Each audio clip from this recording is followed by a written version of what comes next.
안녕하세요, 여러분. 자, 여러분이 제일 좋아하는 시간이죠. 바로 역사 시간입니다. 오늘은 무엇을 배울 거냐면 4-2 삼국과 가야의 교류에 대해서 알아보도록 하겠습니다. 자, 교과서 42페이지를 펴주세요.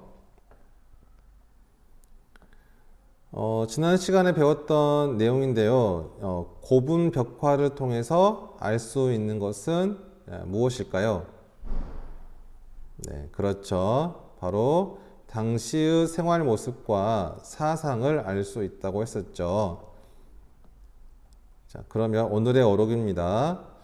자, 신라는 지리적인 한계로 고구려와 백제를 통해 중국의 문화를 받아들이다가 한강 유역을 차지한 후에는 어떻게 됐을까요?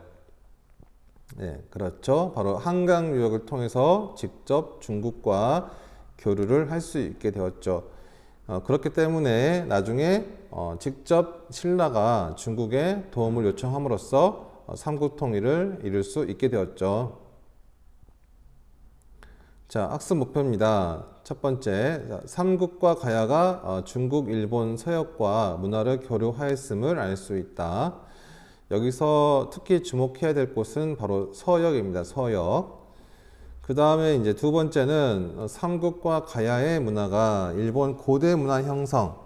그래서 여기서 중요한 거는 바로 일본 고대 문화이죠. 일본의 고대 문화에 영향을 주었다.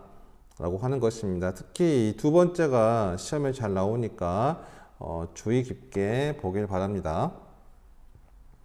자, 단어 찾기를 볼까요? 자, 여러분 교과서에 보면은 보검이라는 말이 있을 거예요. 자, 보검이라는 단어를 찾아서 적어 보세요. 자, 다 적었으면은 그 다음 단어를 찾아서 적는데, 자, 미륵보살은 그 다음 페이지에 있거든요. 자, 다음 페이지에서 찾아서 적어보기 바랍니다. 다 적은 이제 학생은 이제 다음으로 넘어가 보죠. 자, 삼국은 이렇게 서역. 여기서 서역이라고 하는 것은 중국의 서쪽 지방이니까 쉽게 말하면 서양을 말하거든요. 그래서 서양과 교류하려고 했던 이유는 무엇일까요? 네. 당시 삼국은 서역과의 교류를 통해서 이 서역 지방이 중국 못지않게 문화가 뛰어나다라는 것을 알고 있었거든요. 그래서 이런 서역과의 교류를 통해서 이 삼국의 문화를 발전시켜서 이 삼국의 힘을 강화시키려고 했던 것이었었죠. 자, 그래서 여기 보면은 잠깐만요. 여기 이렇게 되면 안 되는데 왜 이렇게 나왔지? 편집 해가지고, 자, 여기 이렇게 보면은 삼국이 서역과 교류한 흔적이 나와 있는데, 왼쪽 위를 보니까 그 우즈베키스탄의 수도인 사마르칸트에 있었던 아프라시아브 궁전 벽화가 있죠. 그래서 오른쪽에 끝에 보면은 두 명의 사신이 있잖아요. 이게 바로 그 고구려의 사신입니다. 저기 지금 저기 보면은 그 고구려가 보이죠? 이제 고구려에서 저기 사마르칸트까지 가려면은 이제 초원길 또는 이제 비단길을 통해서 가야 되는데, 자, 어느 쪽 길로 가든지 간에 초원과 사막과 그 다음에 큰 산맥을 넘어야 됩니다. 근데 그 먼 곳으로 이렇게 고구려 사신이 왕래했다라고 하는 것을 알 수 있는 거죠. 그 다음에 그 오른쪽에 보면은 고구려 각조총이라고 하는 고분에 그려진 벽화가 있는데요. 그 오른쪽에 있는 사람은 눈과 코가 작죠. 그런데 왼쪽에 있는 사람은 눈과 코가 크죠.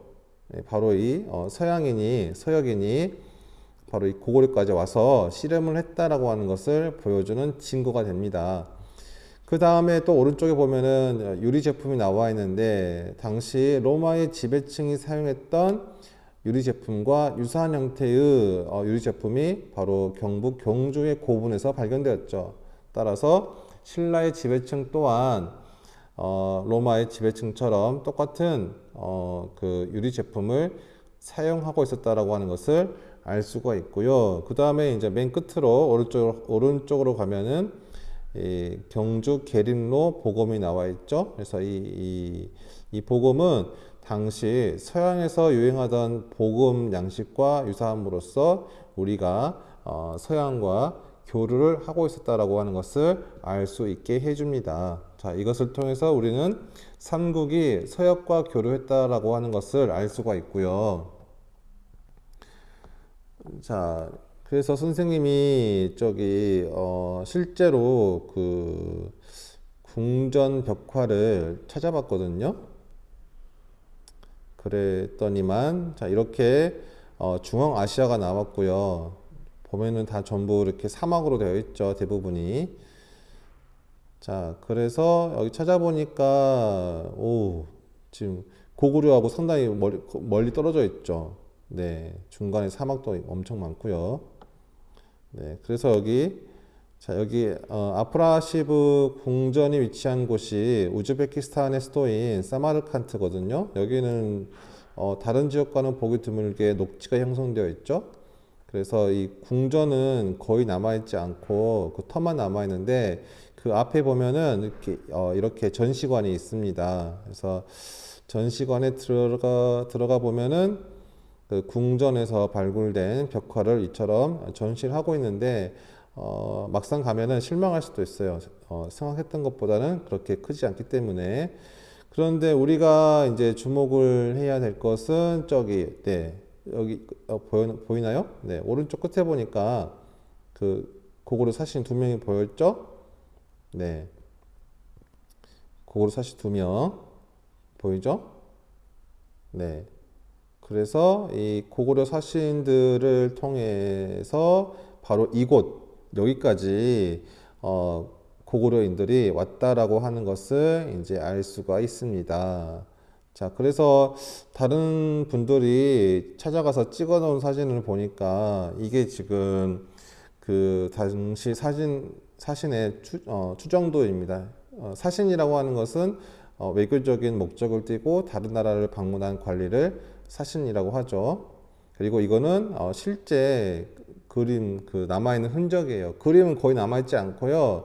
그림을 그렸던 흔적만 이렇게 남아있습니다. 그래서 이것 때문에 막상 간 사람들이 별로 볼 곳이 없었다라고 이렇게 실망했다라고 하더라고요. 네. 하지만 이 벽화를 통해서 당시 고구려가 서양과 교류하고 있었다라고 하는 것을 증명해 낼 수가 있는 거죠. 상당히 중요한 가치가 있는 사료입니다.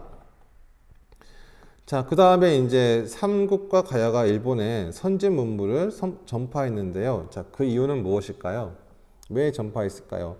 지금도 우리나라가 뭐 중동이라든가 아프리카에 우리나라의 선진 농업 기술과 여러 가지 기술들을 전파해 주고 있거든요. 자, 그 이유는 무엇일까요?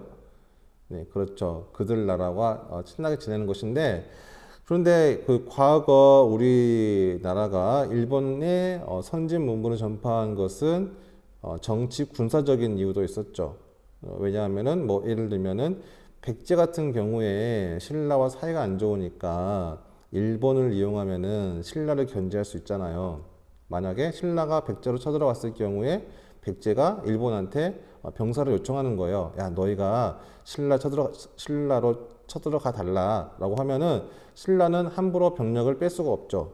네, 이처럼 자국의 이익을 위해서 일본의 선진 문물을 전파했던 것입니다. 자, 그러면 여기 이렇게 지금 고구려, 백제, 신라, 가야의 문화 전파가 나와 있는데, 자, 뭐 각 나라들의 그 전파들을 반드시 알아야 되고요. 특히 일본에 큰 영향을 미친 나라는 여기서 보이는 것처럼 바로 백제이죠, 백제. 네, 그래서 본래 일본은 한반도로부터 선진 문물이 들어왔다라고 하는 것을 인정하지 않습니다. 그 사람들은 이제 주로 중국으로부터 직수입을 했다라고 인정하거든요, 주장하거든요. 왜냐하면은 자기가 이제 식민 통치를 했던 나라로부터 배웠다라고 하는 것을 그 내용이 존심이 상하다는 거죠. 네, 그래서 웬만한 것은 인정하지 않는데 인정하는 게 있어요. 뭐가 있냐면은 바로 백제의 불교입니다. 불교는 백제로부터 전래되었다라고 하는 거를 일본 애들도 인정하거든요. 그래서 과거 백제의 수도였던 이 부여, 즉 사비에 가보면은 그 백제 불교의 일본 전파를 기념하는 비석이 일본 사람들이 와서 세워놓았어요. 네, 그래서 이 백제와 과거 고대 일본과의 관계를 알 수 있게 해주고, 특히나 지금은 그 삼국의 문화가 대부분 파괴되어서 지금 극소수만 남아있지만, 일본 같은 경우에는 당시 삼국에서 건너간, 특히 백제 사람들이 건너가서 일본에 지은 목탑이 지금도 남아 있습니다. 그래서 그 목탑은 세계에서 가장 오래된 목탑으로서 대략 한 1400년 정도 되었죠. 1400년 전에 지어진 목조 건축물이 남아있다고 하는 것은 상당히 보기 드문 일이죠. 네. 자, 그래서 여기 왼쪽을 보면은 고구려 수산리 고분백화에 있는 고구려 여인이 있는데요. 자, 치마의 모습, 그 다음에 일본 다카마치 고분에 나와 있는 일본 여인들의 그 치마를 보니까는 닮았죠. 그래서 이 양국 간의 교류를 알 수 있게 해주고요. 그 다음에 중간으로 가면은 토기가 나와 있는데, 그 왼쪽에 있는 것이 가야 토기, 오른쪽에 있는 게 일본 토기인데, 둘 다 받친 그릇의 모양이 닮았죠. 네. 그래서 이것 또한 가야와 일본 간의 교류를 알 수 있게 해주고요. 그 다음에 이제 오른쪽에 나와 있는 게 두 나라의 불상인데, 자, 왼쪽에 있는 게 한국의 불상, 그 다음에 오른쪽에 나와 있는 게 일본의 불상이거든요. 그래서 이런 불상의 닮은 모양을 통해서 이 두 나라 간의 문화의 공통성 또는 유사성을 찾아볼 수가 있는 거죠. 자, 그러면 우리 고장 이 광주에는 이웃한 나라들과의 대외 교류 유적이 어떤 게 있을까? 우리가 저번에 그 뭐지? 초기 철기 시대를 배우면서 광주에서 그 중국의 화폐가 발견되었다라고 하는 거 기억나나요? 자, 그것도 이제 중국과의 대외 교류를 보여주는 것이고요. 그리고 이것은 일본과의 대외 교류를 보여주는 것입니다. 그래서 저 학교에서 이제 버스 두 번 타면은 이제 1시간 좀 넘어서 그 월계동이라고 하는 곳으로 갈 수 있습니다. 버스가 별로 없어요. 그리고 또 거리가 상당히 멀거든요. 물론 차 타고 가면 금방 가지만. 그래서 이제 월계동에 가면은 저기 오른쪽 위에 있는 것처럼 저렇게 열쇠 구멍 모양의 전방 후원분이라고 하는 옛 고분이 있습니다. 이게 지어진 지 거의 한 1500년 가량 되었는데, 특이한 것은 주위에 그 도랑이 있어서 물이 차 있죠. 근데 이러한 그 고분이 일본에서도 나타난다는 거예요. 그래서 이 아래에 있는 거는 저 오사카시에 있는 그 뭐지? 갑자기 생각이 안 나네요. 센타이 고분인가요? 하여튼 일본에 있는 그 전방 후원분인데, 이것도 역시 열쇠 구멍 모양으로 되어 있고 주위가 물이 찬 도랑으로 되어 있죠. 이렇듯 두 지역의 고분이 닮았다라고 하는 것은 두 지역 간에 교류가 있었다라고 하는 것으로서 과거 이 영산강 유역에 일본 계통의 지배층이 살았던 것이 아닐까라고 하는 추측을 보여주는 것이죠.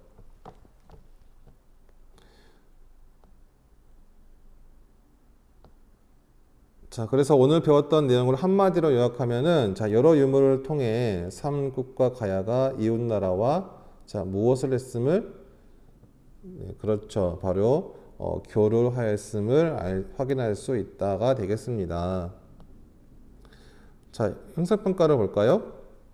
삼국과 가야 문화의 일본 전파에 대한 설명으로 옳은 것은 나와 있는데, 이거 쉽죠? 바로 답을 찾을 수가 있죠. 바로 답은 1번이죠. 백제는 불교를 전파하였다. 이거는 제가 여러 번 강조했죠. 그 다음에 이제 2번, 3번, 4번, 5번은 왜 답이 아닌지 알고 있어야 됩니다. 그래서 어떻게 틀렸는지 파악을 해야 돼요.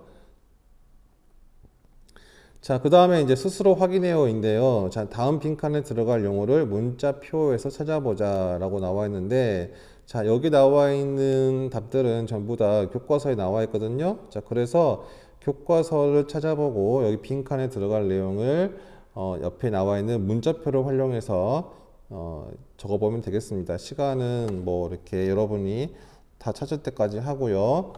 이 답을 다 찾았으면은 선생님과 함께 답을 맞춰보도록 하죠.